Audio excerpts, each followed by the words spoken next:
Hi friends welcome to BBN study and research centre आउ एक नुआ जिला पई आपनको होमगार्ड रिक्रुटमेंट आसी जिला गृहरक्षी कार्यालय होमगार्ड तो दुईटी डिस्ट्रिक्ट पई आपनको होमगार्ड आसी पूरा वीडियो माध्यम आपनको पूरा डिटेल्स माध्यम जणेबी को जिला पई बाहरी आगु मध्य जते बाहरी मु आपनको वीडियो माध्यम बा टेलीग्राम माध्यम जणाई देइथिली एटी मध्य मु सही सेम कहबी कि केते वैकेंसी आसी केते आसी एवं आपनको योग्यता कौन है एवं केमिति आवेदन करि परिबे आसंतो डिटेल्स देखिबा।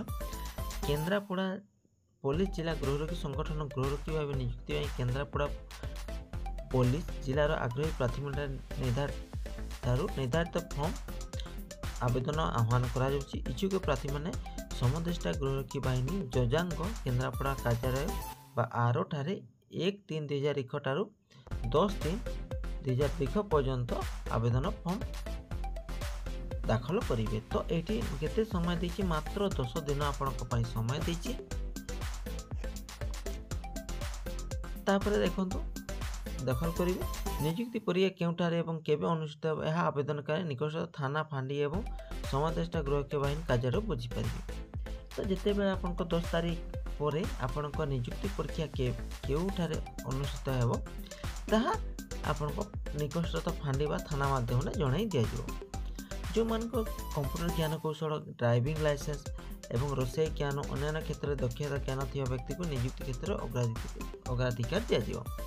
तो जो मैंने कंप्यूटर ज्ञान जानते गाड़ी चालन जानते अन्य विभिन्न जो मैंने काम करुले जो विषय काम करते तार जदि नॉलेज अच्छी तो निश्चय आपण जिते फॉर्म फिलअप करेंगे से आपड़ देवाक पड़ो। जदि आवेदन संख्या उपलब्ध खाली पदवी अधिक हुए तेज आवेदन को किसी चयन परीक्षा साक्षात्कार सम्मुखीन होगा पड़ो। जदि देखंतु जदि अधिक संख्यक दरखास्त पड़े ताहले विभिन्न माध्यम आपको साक्षात्कार करेंगे। होमगार्ड सेवा स्थायी चाकरी नुहे आ एक स्वेच्छाकृत सेवा और 3 वर्ष कार्यकाल अटे। देखंतु यह हूँ होमगार्ड सेवा एक स्थायी नुहे आपड़ जानते होमगार्ड स्थायी नुहे किंतु 3 वर्ष पर यह आपण कंटिन्यू कर चलिए यह कंटिन्यू आपण 60 वर्ष पर्यंत मध्य करें किंतु आपण कौन आपण जो श्रृंखला व्यवहार जोटा भल होबार दरकार। नियुक्ति श्रृंखला बहिष्कार अन्य नियम शर्तावली गृहरक्षी आईन 1961 मध्य यह प्रकाश पाई।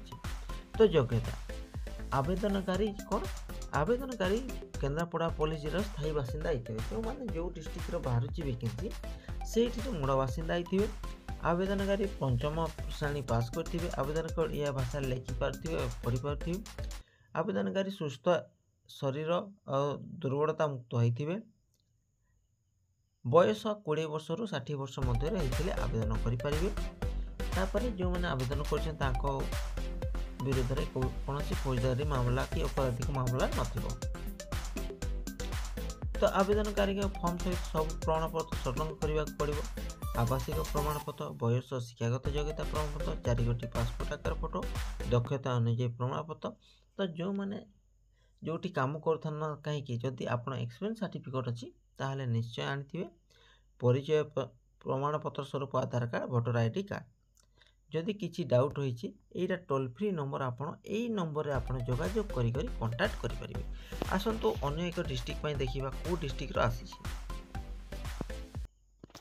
तो देखंतु यह झारसुगुड़ा डिस्ट्रिक्ट पई आसी यार मध्य सेम 1-3-2025 इकटा 10टा घटी ठारू एटा 20-3-2025। तो देखंतु केन्द्रापड़ा पई आपन 10 दिन समय देथिला किंतु झारसुगुड़ा पई या 20 दिन समय देछि। एटी कहबा गले केते 62टी पदवी अच्छी यह मध्य सेम आपण से सेम आपण आवेदन फॉर्म दरखास्त केमती आवेदन करेंगे कौटी पठेबे निश्चित जदि न जानते निकटस्थ थाना कि फांडी सहित जोगाजोग करूँ से आपको जनईदेवे। किसी भी जदि प्रॉब्लम हुए कौन कौटी आपण फॉर्म पठेबे ए तो यही नंबर आपण मैंने कौन कांटेक्ट करी जानीपारे। तो देख कहवाक गले झारसुगुड़ा 62टी पदवी अच्छी आउ केन्द्रापड़ा केते अच्छी 96टी पदवी अच्छी। यह लेटेस्ट इनफॉरमेशन यहीपरि इनफॉरमेशन पाइबा चैनल सब्सक्राइब करा ସହିତ ନିଜ ନିଜ ଜିଲ୍ଲାର ଯେଉଁ ଭାଇ ଭଉଣୀମାନେ ଅଛନ୍ତି ତାଙ୍କୁ ନିଶ୍ଚୟ ସେୟାର କରିବେ ଏବଂ ଟେଲିଗ୍ରାମ ଚ୍ୟାନେଲ ଜଏନ୍ ହେବାକୁ ଭୁଲିବେନି। ଟେଲିଗ୍ରାମ ଚ୍ୟାନେଲରେ ଏହି PDF ପାଇପାରିବେ। ଟେଲିଗ୍ରାମ ଚ୍ୟାନେଲ ଲିଙ୍କ୍ ଡେସ୍କ୍ରିପସନ୍ ଲିଙ୍କ୍ରେ ଅଛି। Thank you. Thanks for watching.